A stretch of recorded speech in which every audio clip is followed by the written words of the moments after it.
기도의 자리로 나오신 성도님들을 주님의 이름으로 환영하고 축복합니다. 함께 샘물의 기도로 하나님 앞에 기도 올려드리도록 하겠습니다. 기도하시겠습니다.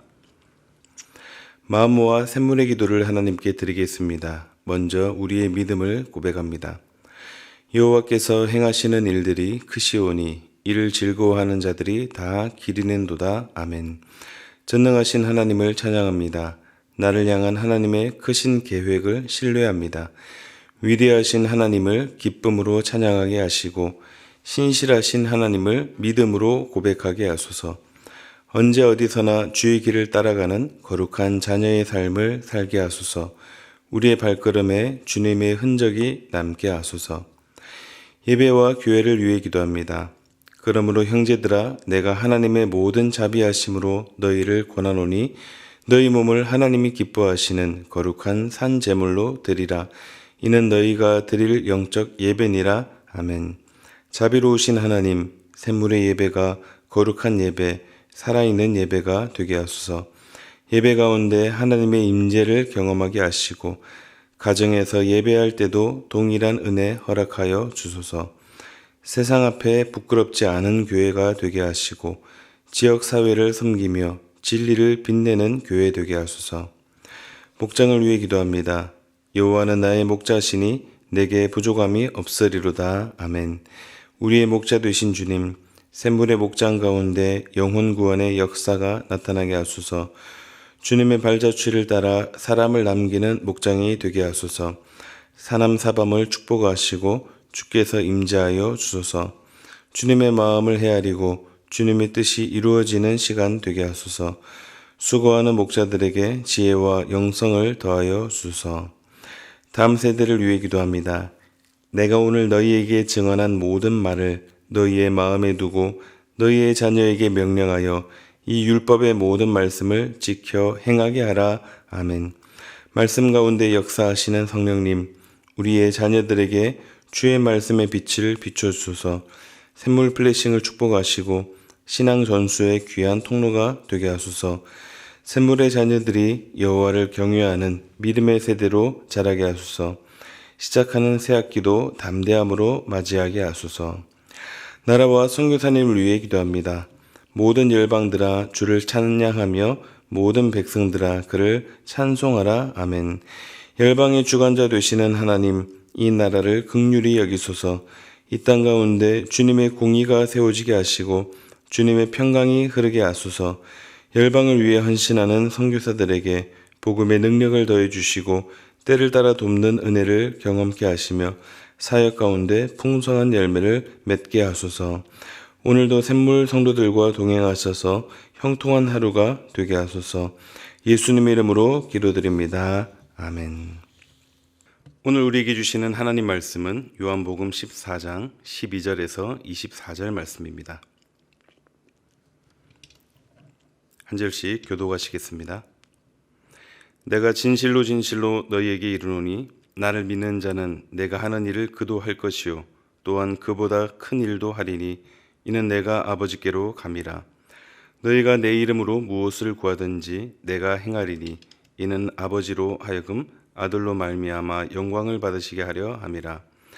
내 이름으로 무엇이든지 내게 구하면 내가 행하리라. 너희가 나를 사랑하면 나의 계명을 지키리라. 내가 아버지께 구하겠으니 그가 또 다른 보혜사를 너희에게 주사 영원토록 너희와 함께 있게 하리니 그는 진리의 영이라. 세상은 능히 그를 받지 못하나니 이는 그를 보지도 못하고 알지도 못함이라. 그러나 너희는 그를 아나니 그는 너희와 함께 거하심이요 또 너희 속에 계시겠습니다.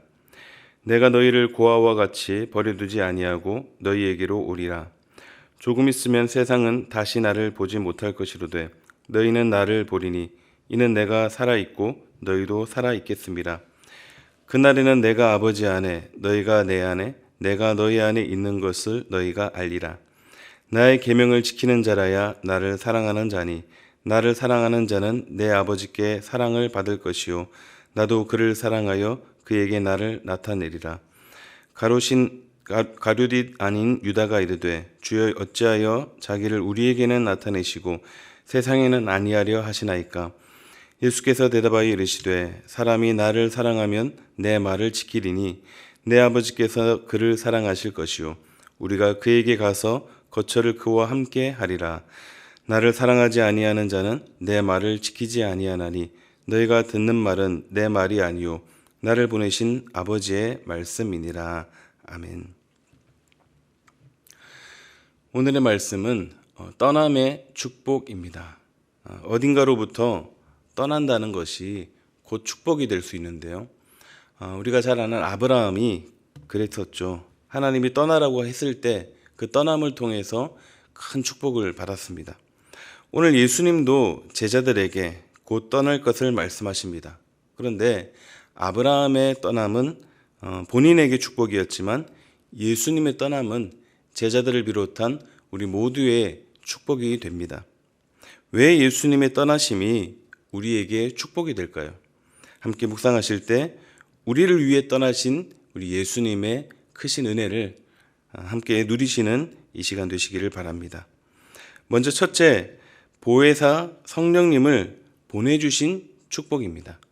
예수님의 떠나심이 왜 우리에게 축복인가? 보혜사 성령님을 우리에게 보내주셨기 때문입니다. 본문 16절을 보겠습니다. 내가 아버지께 구하겠으니 그가 또 다른 보혜사를 너희에게 주사 영원토록 너희와 함께 있게 하리니. 이런 생각 한 번쯤은 해보셨을 것 같은데요. 예수님이 이 땅에 지금도 계속 계시고 또 성령님도 우리 가운데 보내주시고 그래서 지금도 예수님을 볼 수 있으면 얼마나 좋을까. 만약 예수님께서 지금 계셔서 세계 교회들을 순회하고 계시다고 한번 생각해 보십시오. 그래서 여러 교회들을 다니시다가 이번 주일에는 우리 교회로 오시는 거예요. 그럼 얼마나 좋을까요? 그런데 왜 이렇게 굳이 참 예수님을 우리가 보고 싶은데 우리를 떠나셨는가? 왜 떠나셨을까요? 말씀에 보혜사를 보내주시겠다고 하셨는데 성령님만 보혜사이시니까 그렇게 보내주신다고 하셨을까요? 예수님도 보혜사입니다. 좀 전에 읽은 말씀에 또 다른 보혜사라는 건 예수님도 보혜사라는 거죠. 보혜사는 돕는 자, 또 위로자, 중보자라는 뜻이 있습니다. 예수님이 그래요. 예수님이 얼마나 많은 사람들을 도우시고 또 상처도 만져주시고 고치시고 또 싸매어 주시고 많은 사람들의 그 눈물을 닦아주셨습니까?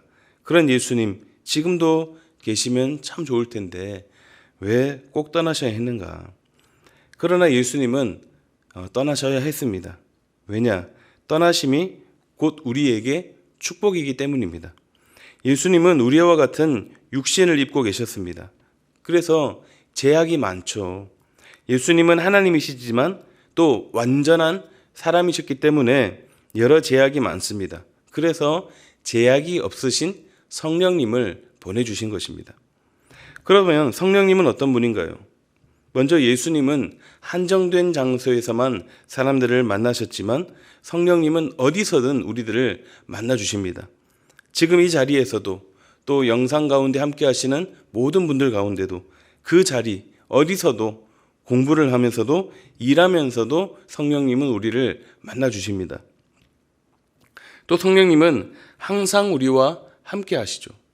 아까 읽은 말씀 또 다른 보혜사를 너희에게 주사 영원토록 너희와 함께 있게 하리니 영원토록 우리와 함께 있게 하기 위하여.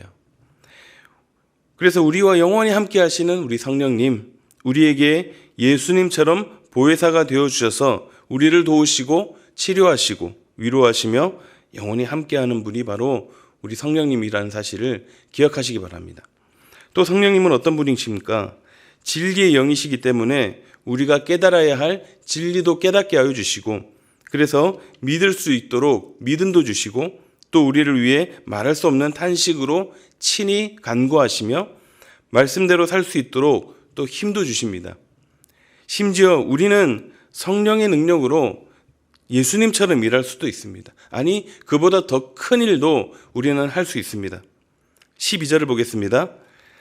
내가 진실로 진실로 너희에게 이르노니 나를 믿는 자는 내가 하는 일을 그도 할 것이요 또한 그보다 더 큰 일도 하리니 이는 내가 아버지께로 감이라. 어떻게 예수님보다 더 큰 일을 할 수 있을까요? 성령은 예수님처럼 육신의 제약이 없으시기에 우리를 통해 일하시는 성령께서 보다 더 큰 일을 하실 수 있다는 뜻입니다. 또 성령님은 어떤 분입니까? 본문 18절을 보겠습니다. 내가 너희를 고아와 같이 버려두지 아니하고 너희에게로 오리라. 여기서 고아라고 하면 부모를 여인 사람을 말하지만 원어로 보면은 조금 더 포괄적인 의미, 포괄적으로 의지할 곳이나 기댈 무언가가 없는 사람을 뜻합니다. 심리학 용어 중에 심리적 고아라는 말이 있습니다. 심리적 고아라는 말이 있는데요. 이 말은 자신의 심리 상태를 스스로 고아로 만들거나 어떤 외적 조건에 의해 고아의 상태가 되어버린 경우를 말합니다. 즉 실제로 부모를 잃은 사람도 고아이지만 부모나 친구 또 이웃이 있음에도 불구하고 외롭고 불안한 심리 상태를 가진 사람을 고아라고 할 수 있다는 것입니다. 그래서 가정에서 또 연인 관계 속에서 직장 관계 속에서 등 여러 상황들 속에서 고독감과 소외감, 외로움을 느끼며 쓸쓸히 살아가는 사람들을 말하죠. 그래서 많은 현대인들이 가지는 심리 상태이기도 하고 그래서 반려동물들을 키우면서 그 마음의 빈자리들을 채우려고도 합니다. 그러나 여러분, 우리는 성령님이 계십니다. 우리의 그런 상황을 너무 잘 아시고 고아처럼 내버려 두지 않겠다고 여러 사회와 여러 관계 속에서 문제들 가운데 외로운 삶을 그렇게 살도록 내버려 두지 않겠다고 말씀하십니다. 이 말씀을, 이 약속을 붙들고 살아가시는 여러분들이 되시기를 바랍니다. 제자들도 그랬습니다. 예수님의 떠나심은 곧 큰 두려움이었죠. 염려였고 불안이었습니다. 어쩌면 심리적으로는 패닉 상태였을지도 모릅니다. 그러나 예수님의 떠나심이 오히려 이들에게는 성령께서 임하신다는 큰 축복이 된다는 사실. 이것이 얼마나 큰 위로가 되었을까요? 그렇습니다. 성령님은 우리의 보혜사가 되십니다. 성령은 우리를 결코 고아와 같이 내버려 두지 않으시고 영원토록 그리고 지금도 이 자리 가운데 함께 하시고 또 앞으로도 함께 하십니다. 그래서 믿는 자는 결코 외롭지 않습니다. 혹 주변에 진짜 아무도 없다 해도 그렇게 느껴진다 할지라도 곁에서 손잡아 주시며 든든한 아버지가 되어주셔서 우리와 함께 하시는 성령님을 기억하시고 늘 성령님과 동행하시는 여러분들이 되시기를 주님의 이름으로 축원드립니다. 왜 예수님의 떠나심이 우리에게 축복이 되는가? 두 번째는 예수 이름으로 기도할 수 있는 축복입니다. 예수 이름으로 기도할 수 있기 때문에 축복이라는 것이죠. 요한복음에서 예수님은 제자들에게 내 이름으로 기도할 것을 6차례 경고하시는데요. 오늘 본문 13절과 14절에 두 번 나오고 이후 15장과 16장에 걸쳐서 말씀하시는데요. 그래서 교회는 전통적으로 기도 마지막에 예수님의 이름으로 기도합니다라고 고백하는 것이죠. 예수님의 이름으로 기도하면 들어주시겠다고 약속하고 있기 때문입니다. 그래서 그 약속을 근거로 그렇게 고백하는 거죠. 오늘 본문 13절 앞부분에 이렇게 기록되어 있습니다. 너희가 내 이름으로 무엇을 구하든지 내가 행하리니. 또 14절 내 이름으로 무엇이든지 내게 구하면 내가 행하리라. 예수님의 이름으로 구하기만 하면 다 들어주신다고 하니 이 얼마나 감사한 일입니까? 축복이죠. 여러 조건들이 다양한 여러 조건들이 붙지도 않습니다. 108번, 3000번 절하면 또 돈을 많이 갖다 바치면 또 고행을 하면 그렇게 하면 기도를 들어주겠다. 이렇게 말씀하셨으면 우리 어쩔 뻔했을까요? 만약 뭐라도 다른 조건이 붙었다면 우리가 신앙생활하는 것이 쉽지 않았을 것입니다. 정말 다행이고 얼마나 감사한지 모릅니다. 예수님의 이름으로 기도하면 들어주신다고 하는 것. 이것이 얼마나 큰 은혜인지를 우리가 다시 한 번 더 마음에 새기시기를 바랍니다. 그런데 반대로 이 귀하고 거룩한 이름을 남용하는 경우가 있습니다. 일종의 마술이나 주문을 외우는 것 정도로 생각해서 자기 욕심을 채우려는 목적으로 함부로 그 이름을 이용하는 거죠. 우리는 이것을 조심해야 합니다. 기도의 내용이나 또 기도자의 자세와 상관없이 예수님의 이름으로 기도하기만 하면 응답해 주신다는 생각을 우리는 버려야 합니다. 그렇다면 왜 예수님은 자신의 이름을 통해 기도할 것을 권면하시는 걸까요? 예수님의 이름으로 기도한다는 것은 무슨 의미일까요? 두 가지로 살펴보겠습니다. 먼저 중보입니다. 예수님의 가장 큰 사역은 중보 사역입니다. 예수님은 하나님과 사람 사이를 위해 화목하게 하셨습니다. 죄인된 우리를 위해 십자가에서 죽으심으로 죄와 사망의 권세를 깨뜨리셨기에 하나님이 우리를 깨끗하고 거룩하다 여겨주시고 하나님의 자녀로 삼아주셨습니다. 그러므로 우리 기도도 마찬가지로 하나님께 상달되려면 누구를 통해 기도해야 된다고요? 예수님을 통해서 기도해야 되는 것입니다. 그리고 지금도 예수님은 우리를 위해서 중보 기도하고 계십니다. 로마서 8장 34절입니다. 누가 정죄하리요? 죽으실 뿐 아니라 다시 살아나신 이는 그리스도 예수시니 그는 하나님 우편에 계신 자요 우리를 위하여 간구하시는 자신이라. 철저히 우리를 위해 중보자가 되어주신 예수님, 그분의 이름을 의지하여 기도해야 되는 것이고 또 그렇게 기도하시기를 바랍니다. 두 번째는 내 뜻이 아닌 예수님의 뜻대로입니다. 내 뜻이 아닌 예수님의 뜻대로예요. 예수님의 이름으로 기도한다는 것은 예수님 뜻대로 기도한다는 것을 의미합니다. 이름이라는 것을 보면은 그 이름에 사람의 모든 이미지가 담겨 있습니다. 그 사람의 됨됨이도 담겨 있고 그 사람의 인생 철학도 담겨 있고 또 그 사람의 남긴 업적도 담겨 있습니다. 그렇다면 예수님의 이름에는 무엇이 담겨 있을까요? 예수님께서 이 땅에 계실 때 무엇을 위해 사셨는지를 보면 알 수 있습니다. 무엇이죠? 하나님 나라입니다. 예수님의 관심과 목적은 오직 하나님 나라였습니다. 그러므로 마찬가지로 우리가 드리는 기도도 그러해야 한다는 것이죠. 미국 뉴저지에 알코올 중독자들을 위한 마을이 있었다고 합니다. 이 마을을 만든 사람은 윌리엄 로우라는 분인데 그분을 비롯한 아들 그리고 손자까지 그곳에 함께 살면서 그 알코올 중독자들에게 복음을 전하고 그들이 다시 일어설 수 있도록 여러 물심양면으로 돕는 일을 했다고 합니다. 그래서 이들의 하는 일이 그 뉴저지 전체에 퍼졌고 사람들은 진심으로 그들을 존경했습니다. 그런데 어느 날인데요. 이곳에 머물던 한 알코올 중독자가 도저히 견딜 수 없다고 하면서 탈출을 하게 됩니다. 그리고는 탈출하고 가장 가까운 술집에 들어가게 된 것이죠. 그리고는 대뜸 지금 돈이 없으니 윌리엄 로우의 이름으로 술 한 병만 달라고 합니다. 그래서 그 술집 주인이 뭐라고 했을까요? 그분이 하는 일은 당신과 같은 불황자를 데려다가 사람 만드는 일인데 어떻게 그 이름으로 술을 달라고 하는 것이요. 당장 나가시오 라고 했다고 합니다. 우리가 예수님의 이름으로 드리는 기도, 과연 그 이름에 걸맞는 기도인지 우리가 돌아볼 수 있기를 바랍니다. 우리가 기도하는 무엇이든지는 내가 구하는 무엇이든지가 아니라 예수님이 원하시는 무엇이든지가 되어야 한다는 것입니다. 예수님께서 꿈꾸셨던 하나님 나라, 우리의 기도도 내 욕심을, 내가 원하는 내 뜻을 채우기 위한 기도가 아닌 오직 예수 그리스도의 뜻이 담긴 기도가 될 수 있기를 바랍니다. 그래서 예수님의 이름으로 기도하는 그 은혜와 특권을 매일의 삶 속에서 기도를 통해 더욱 누리시는 여러분들이 되시기를 바랍니다. 말씀을 정리하겠습니다.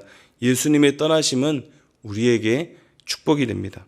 보혜사 성령님을 보내주셨고 예수님의 이름으로 기도할 수 있기 때문입니다. 오늘도 성령님을 의지하여 예수님의 이름으로 구하는 복된 기도의 시간이 되시기를 주님의 이름으로 축원드립니다.